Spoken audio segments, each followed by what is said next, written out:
Sahabat yang terkasih dalam nama Yesus Kristus, bertemu lagi dengan saya siang hari ini. Dan pada siang hari ini bersama saya Saudara Yohanes dari Sumba. Dan siang hari ini dia akan membagikan ceritanya kepada kita, bagaimana pertama dia sampai ke Jakarta. Nah, selamat siang Saudara Yohanes, bagaimana kabarnya siang hari ini? Ya, selamat siang Saudara Paul. Ya, teman-teman yang kasih dalam nama Yesus Kristus nanti akan menonton kesaksian ini. Saya berharap kesaksian ini bukan hanya jadi pengetahuan kita, tetapi bisa jadi pengalaman kita dalam mencari kebenaran. Hari ini kita akan berbincang-bincang dengan Saudara Yohanes tentang kesaksian hidupnya, bahkan sampai di Jakarta. Ya, Saudara Yohanes bisa bagikan kesaksiannya kepada kita. Kok bisa sampai di Jakarta? Ya, puji Tuhan. Itu memang kalau dilihat secara manusiawi ya agak susah atau bahkan sulit untuk dipercaya. Tapi bagi saya, karena saya pernah lalui, bukan hanya langsung tiba-tiba jadi. Jadi begini, awalnya saya sudah pernah kuliah di Sumba, itu namanya STT Lewa, Gereja Kristen Sumba. Saya pernah kuliah masuk tahun 2010 dan saya selesai 2011, terus saya wisuda 2012. Setelah itu sekitar 3 tahun kemudian saya masih tidak pelayanan. Itu saya wisuda D2 tahun 2012. Setelah itu tahun 2015 bulan Februari saya mulai pelayanan, itu diangkat jadi guru Injil di aliran Lutheran di Sumba, karena di Sumba itu mayoritas itu Lutheran. Lutheran. Jadi saya pelayanan sejak 2015 bulan 2 sampai 2018 bulan 7. Itu masa pelayanan saya waktu ada di Lutheran. Jadi 3,5 tahun lah, kurang lebih 3,5 tahun saya pelayanan di Lutheran sebagai jabatan guru Injil di bawah pendeta. Waktu itu sebelum saya ini berpisah dengan jemaat, jadi 6 bulan sebelum perpisahan terjadi itu sudah minta izin lewat kalau istilahnya di Lutheran itu adalah ada istilah rapat majelis lengkap. Jadi di situ dikasih informasinya bahwa saya akan minta izin berhenti untuk pelayanan di tempat saya pelayanan itu, dan saya akan melanjutkan studi begitu. Jadi waktu rapat itu diterima, permohonan saya diterima dan diberikan kesempatan selama 6 bulan untuk regenerasikan pengganti atau penerus saya setelah saya. Jadi saya jalani itu sesuai permintaan rapat. Dan ada temanku kebetulan dia tidak lolos jadi calon kepala desa, jadi saya dekati dia dan saya ajar dia sebagai memenuhi permintaan dari forum rapat untuk regenerasikan. Setelah 6 bulan kemudian kembalikan ke rapat bahwa sudah ada orang yang bersedia menggantikan saya. Dengan demikian keputusan rapat itu menentukan bahwa sampai pada bulan 7 saya selesai masa aktif sebagai guru Injil begitu di jemaat WH. Itu di jemaat WH klasis kan, kalau Lutheran kan dia mulai dari cabang jemaat, terus klasis, habis klasis BPMS atau tingkatan atas klasis, terus baru sinode. Jadi saya sampai di tingkatan jemaat begitu masa pelayanan. Jadi pas sesuai dengan keputusan rapat itu adakan perpisahan sederhana dengan jemaat bersama dengan mentor atau pendeta sebagai ketua jemaat di situ di jemaat WH. Waktu setelah kalau di Lutheran kan istilahnya ibadah, setelah ibadah perpisahan dengan jemaat, jadi ada istilahnya makan bersama. Ya, waktu makan bersama saya cerita-cerita dengan bapak pendeta atau mentor saya bahwa kenapa saya harus berhenti, dan saya menyampaikan bahwa rencana saya sudah 6 tahun di luar saya mau rencana lanjutkan studi untuk ini, mau belajar kebenaran lebih itu lagi. Nah, jadi waktu sharing dengan Bapak Pendeta, dia tanya, kira-kira kamu rencananya nekat untuk berhenti pelayanan dan mau sekolah, kamu mau sekolah kemana katanya. Jadi saya jawab karena memang itu kebetulan saya sudah hubungi teman, ada satu orang temanku ada di Malang. Nah, itu jadi salah satu target. Terus yang kedua ada temanku juga yang alumni dari Jogja. Nah, itu saya 2 tempat itu, dan kemungkinan yang ketiga di tempat saya kuliah di Lewang. Nah, dan waktu selesai kebaktian perpisahan, ibadah perpisahan, disitulah mentorku itu tawarkan saya, kalau ke Jakarta gimana gitu. Saya bilang kalau ada, saya siap juga karena saya punya tujuan untuk berhenti pelayan. Yang penting saya sekolah untuk mencari tahu kebenaran itu gimana gitu. Di situ dia langsung, kalau memang kamu bersedia, kebetulan ada nomor, dan dari Jakarta itu ada sedang mencari orang yang bersedia menjadi hamba Tuhan katanya. Nah, jadi dengan singkat cerita saya langsung iya kan, kalau memang itu bersedia, saya pun langsung ambil keputusan bisa ke sana, saya bilang gitu. Dan saat itu pula mentorku itu dia kasih nomornya Pak Suhento Leo, rektor di sini. Dan nomor itu bukan Pak Suhento Leo yang ke Sumba, tidak. Ada jemaat yang dari Grafe, ada jemaat dari Grafe yang dengan bersama dengan mama dari almarhum Pak Cibun. Dia ke Cibun. Jadi mereka itu yang ke sana dalam rangka piknik bersama mereka. Dan pada saat mereka ke Sumba, di situ ada satu lokasi di pinggir pantai, mereka bertemu dengan ada kegiatan kebaktian pemuda dari jemaat ini WHA, bertemulah di satu lokasi. Dan di situ mentorku dapat nomor itu, diberikan ada jemaat dari ini Grafe yang kasih nomor itu nitip. Dan waktu pas perpisahan itu, disitulah kesempatan mentor saya itu kasih nomornya Pak Dr. Leo. Jadi pada saat itu pula langsung ditanya, dan jawaban SMS-nya di sini disediakan, kalau memang bersedia untuk jadi hamba Tuhan. Di sini kuliah gratis, terus asrama gratis, sama makan minum gratis. Dan saya sendiri juga langsung iya kan waktu saat itu. Dan selanjutnya pada esok harinya, artinya itu jawaban tadi yang sudah diberitakan oleh Dr. Suhento Leo, bahwa 3 macam ini masalah biaya kuliah, tinggal asrama, makan itu ini gratiskan. Asal kita bersedia untuk jadi hamba Tuhan. Jadi saya sudah putuskan untuk ke sini. Sambil menunggu waktu untuk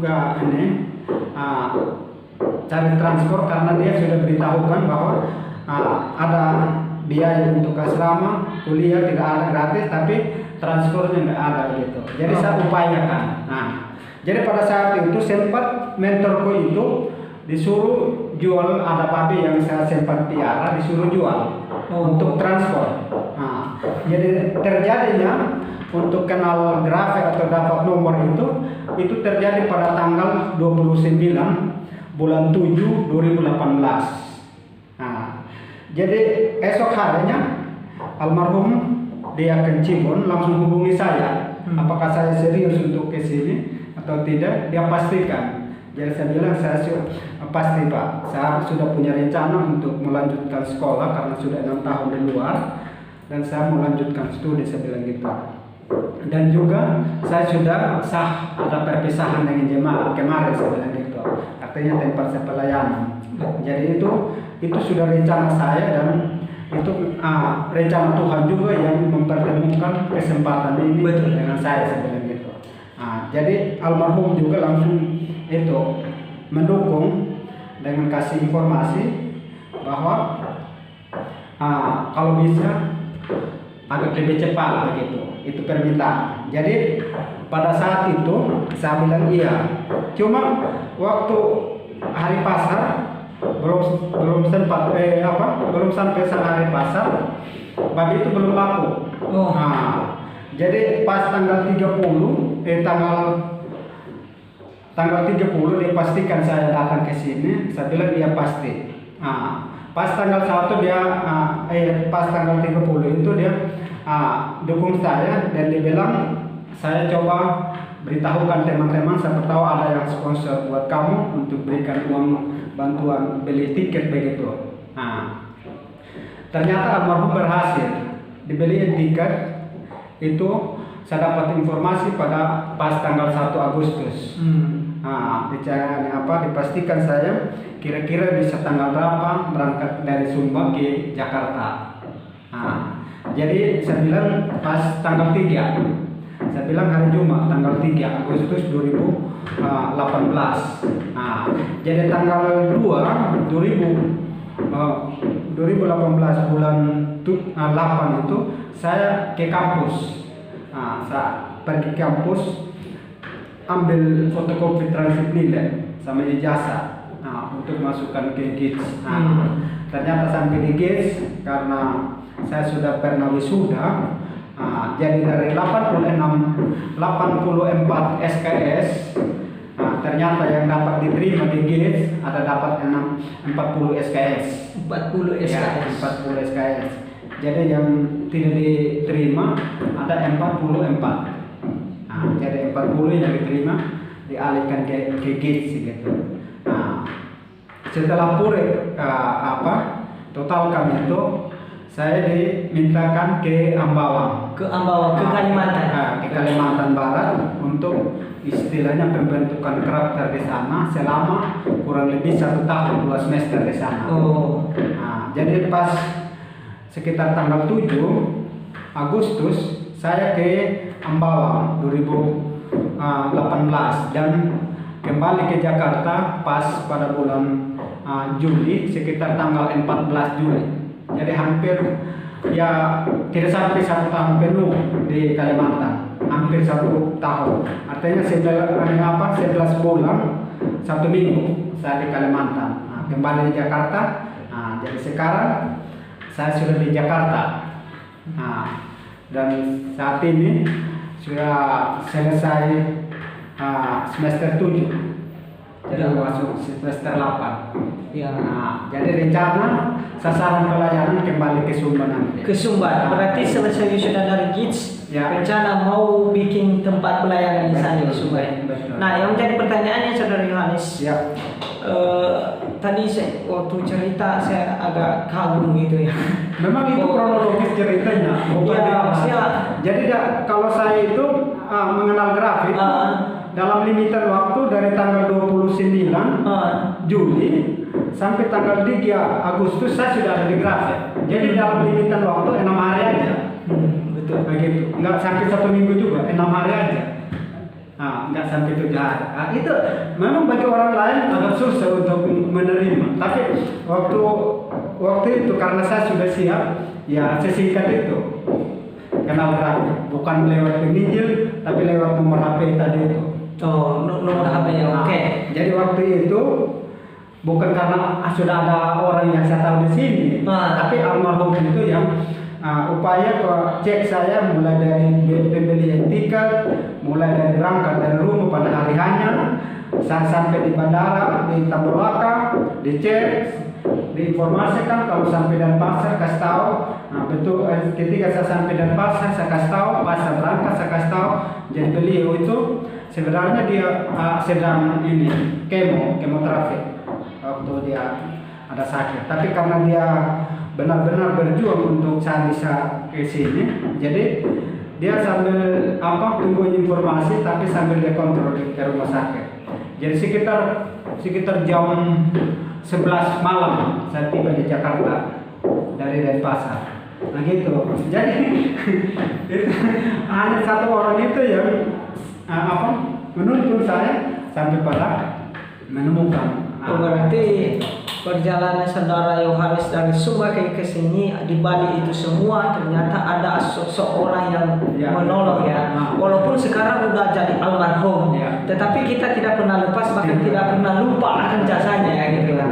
Nah saudara Yohanes selama di Ambawang 1 tahun di Ambawang. Nah di Ambawang apa mungkin ada keluh atau kesan yang membuat saudara Yohanes menyerah? Pernah nggak saudara Yohanes menyerah gitu? Sesuatu yang mungkin ada masalah pekerjaan di sana yang membuat akhirnya minta pulang atau segala macam, atau bagaimana? Ya, betul sekali. Kalau mau tanya tentang masalah persoalan secara intern atau pribadi, betul. Artinya tapi saya bukan masalah untuk menghindar dari itu. Betul. Nah, tapi justru saya mengatakan di dalam pribadi saya, karena saya sudah pernah alami. Namanya tinggal di asrama, itu sudah pernah. Waktu saya kuliah di Sumba, saya sudah pernah tinggal dengan istilahnya asrama berdikari. Jadi makan sendiri. Contohnya kalau tidak ada beras, ya kita tidak masak.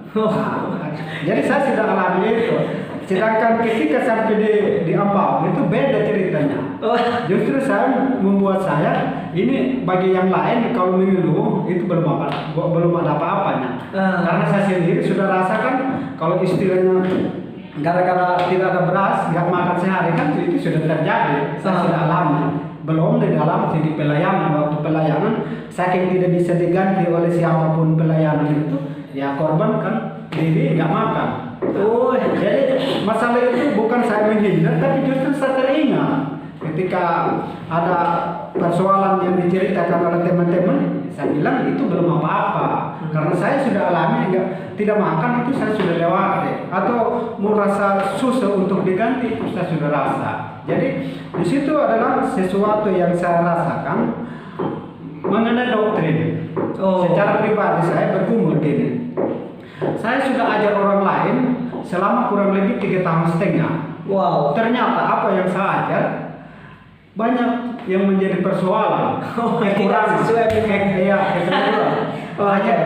Boleh dikatakan ikut-ikutan. Betul. Tapi tidak bisa juga persalahkan diri sendiri atau persalahkan dosen. Betul. Karena memang sumbernya sudah terbatas. Betul. Nah, tapi beda ketika saya sampai di sini, sampai di sana. Di sana kan tidak ada tuntutan kamu harus begini ya. Kita sendiri yang menilai apa yang disajikan. Karena di sana disajikan dengan cara yang terbuka. Jadi bebas, kalau kita mau tanya dari akar, dia tinggal dijelaskan dari awal. Kalau kita tanya di bagian-bagian tertentu, dia jelaskan di bagian itu. Jadi mudah sekali untuk kita memahami apa yang kurang yang saya pernah pelajari, karena saya secara pribadi kan sudah mengajar orang lain. Ternyata banyak kekurangan dari apa yang saya ajar. Nah, di situ yang menjadi persoalan buat saya, bukan masalah susahnya dalam hal makan minum dan lain sebagainya. Tapi yang susah bagi saya waktu itu masalah perbandingan doktrin. Karena istilahnya doktrin di kalau di Lutheran kan kami istilahkan dogma. Dogma artinya sesuatu yang diputuskan secara bersama di tingkat sinode. Itu dikategorikan dengan dogma. Atau di dalam artian di sini artinya doktrin yang kita ajarkan kepada jemaat. Betul.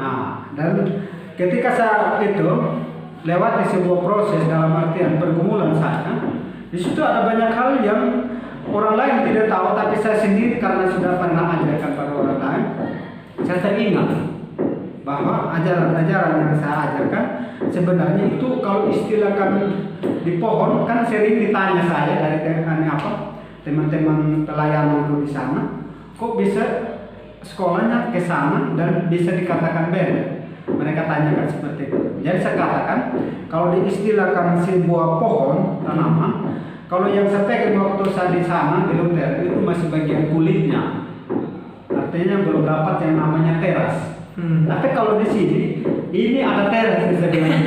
Makanya mereka juga jadi kagum juga karena dipersilakan boleh bertanya supaya tahu, bukan cuma saya yang tahu sebenarnya gitu. Jadi inilah yang menjadi perbedaan. Jadi di dalam pribadi saya itu sambil membandingkan, sambil mempelajari yang saya baru temukan ini.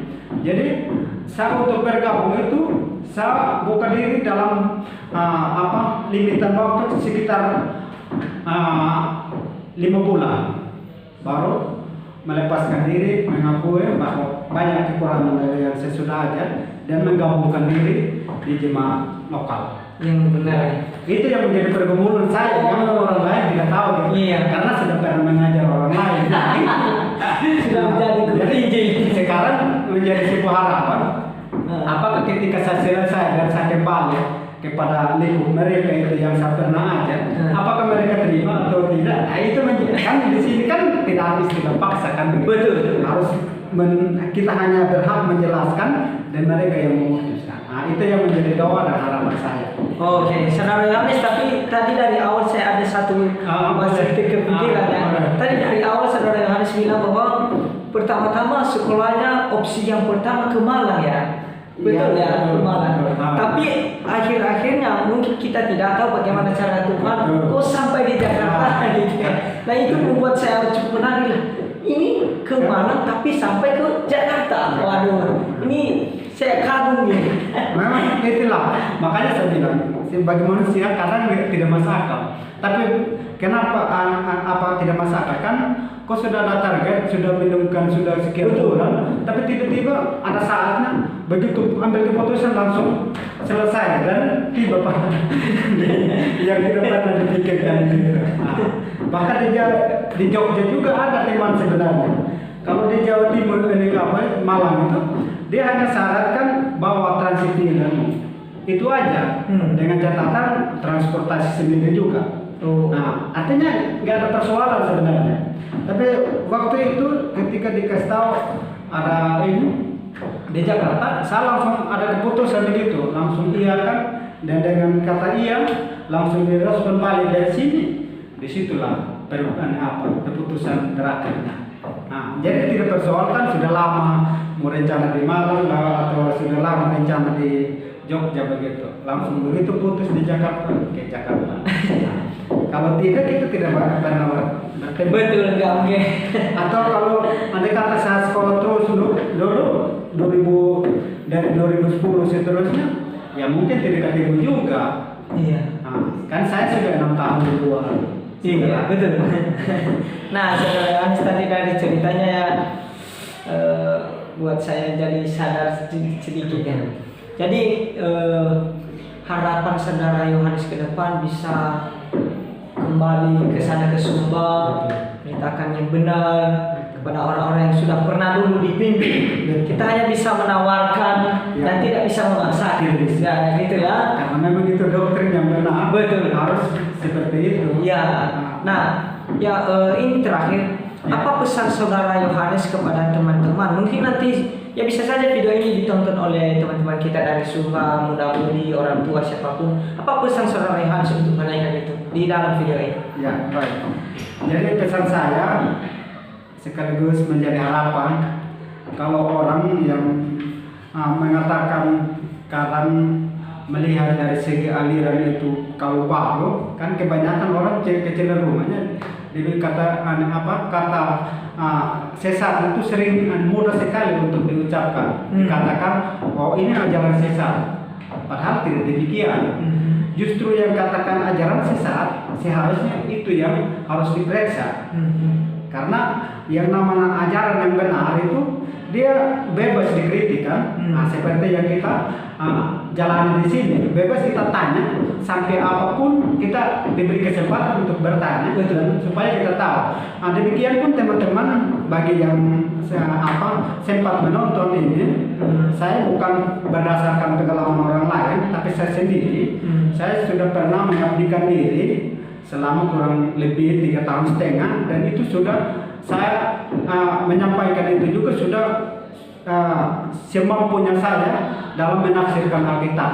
Namun masih ada kekurangan dalam artian dalam berkaitan dengan doktrin. Karena yang kita belajar di sini ada 3 dasar doktrin yang tidak bisa dikurangi atau tidak bisa dipisahkan, yaitu yang terdiri dari doktrin keselamatan, doktrin Alkitabiah, dan doktrin gereja.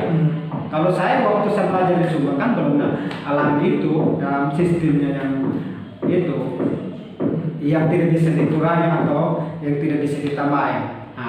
Jadi lewat kesempatan ini saya pesankan bagi teman-teman, jangan cepat menilai bahwa sebuah ajaran ini sesat, tapi cari tahu kebenarannya, sampai mana kebenarannya. Karena bagi saya yang sudah pernah menjalani pelayanan di Lutheran, itu saya sudah bandingkan. Makanya saya istilahkan kalau di sini itu adalah terasnya, karena sudah tidak ada lagi yang lebih benar selain yang kita sudah tahu di sini. Belum ada yang saya dengar ada yang lebih benar selain yang sudah ada di Grape. Dan itu saya amini. Kalau misalnya ada teman-teman yang keberatan, tinggal cari tahu kebenaran secara umum di Grape. Selain kalau melalui kesaksian saya ini yang saya sampaikan lewat momen ini, bisa cari tahu di institusi sini supaya pemahaman dalam masalah doktrin untuk keselamatan itu benar-benar kita miliki. Karena memiliki agama atau kepercayaan itu bukan sebuah jaminan, tapi memiliki kepastian masuk surga dengan berdasarkan doktrin yang alkitabiah, doktrin keselamatan dan doktrin gereja yang sistematis, itu adalah hal yang lebih penting dari segala yang ada di hukum ini. Jadi itu terutama bagi teman-teman kalau misalnya ada dari sekitar NTT atau lebih khususnya dari Sumba. Saya berasal dari Sumba Barat Daya, khususnya wilayah Kode. Jadi saya dari Sumba Barat Daya, dan untuk saat ini baru saya yang pertama kali menemukan Grape, dan belum ada teman yang dari Sumba, yang dari 4 kabupaten, baik itu dari Sumba Barat Daya, kecuali saya, belum ada. Sumba Barat dengan Sumba Tengah dan Sumba Timur. Jadi untuk sementara saya mewakili 4 kabupaten, baru saya yang ada khusus yang dari Sumba. Selain kalau ada jemaat ya di luar yang jadi mahasiswa. Jadi itu harapan saya kalau ada yang berminat untuk mau ambil jurusan bagian rohani, menjadi hamba Tuhan, khususnya menjadi hamba Tuhan, ya silakan cari jejaknya ke sini. Ya. Terus seperti itu. Nah, itu harapan saya. Ya, oke. Terima kasih harapannya Saudara Yohanes. Jadi saudara gue yang terkasih dalam nama Yesus Kristus, tadi Saudara Yohanes cerita bahwa dari segala-galanya yang paling terpenting adalah keselamatannya. Betul. Keselamatan. Untuk apa tadi Saudara Yohanes bilang? Untuk apa kita memiliki begitu banyak harta ya? Untuk apa? Tapi itu juga kalau nggak diselamatkan, belum pasti. Ya, akhirnya sia-sia. Nah, yang paling utama harusnya adalah keselamatan. Makanya Tuhan Yesus bilang dalam Matius pasal 6:33, carilah dahulu kerajaan Allah dan kebenarannya, maka semua akan ditambahkan. Tapi puji Tuhan Saudara Yohanes kesaksiannya, saya sendiri dikuatkan, bukan hanya nanti yang menonton video, bahkan saya sendiri yang mendengar jadi terkuat. Wah, saya kagum akan kesaksian Saudara. Nah, karena selama ini saya hanya lihat terdiam saja gitu. Tapi setelah saya tahu, waduh, jadi saya makin gitu ya. Jadi harapan harapan saya ke depannya kepada teman-teman yang akan menonton video ini, kiranya teman-teman giat gitu, terutama saudara-saudara kita yang dari Sumba gitu, dekat-dekatnya. Jadi mari ikut jejak Saudara Yohanes, bagaimana yang mau mengambil keputusan menjadi seorang hamba Tuhan, meskipun awalnya harusnya dia ke Malang, tetapi karena itu mungkin kehendak Tuhan kepadanya, dia harus belok ke Jakarta. Tapi dia puji Tuhan sampai di sini, dan mungkin sebentar lagi akan selesai ya. Harapan kedepannya mari kita sama-sama doakan dia mau kembali ke sana ke Sumba untuk memberitakan Injil yang benar kepada orang-orang yang dulu pernah dia pimpin, kepada orang-orang yang dulu pernah dia ajari. Kini dia akan kembali. Mohon doanya, kiranya teman-teman yang menonton video ini kita doakan terus supaya dia tetap semangat dan banyak jiwa diselamatkan melalui dia. Jadi akhir kata saya ucapkan kepada saudara, Tuhan Yesus memberkati. Maranatha.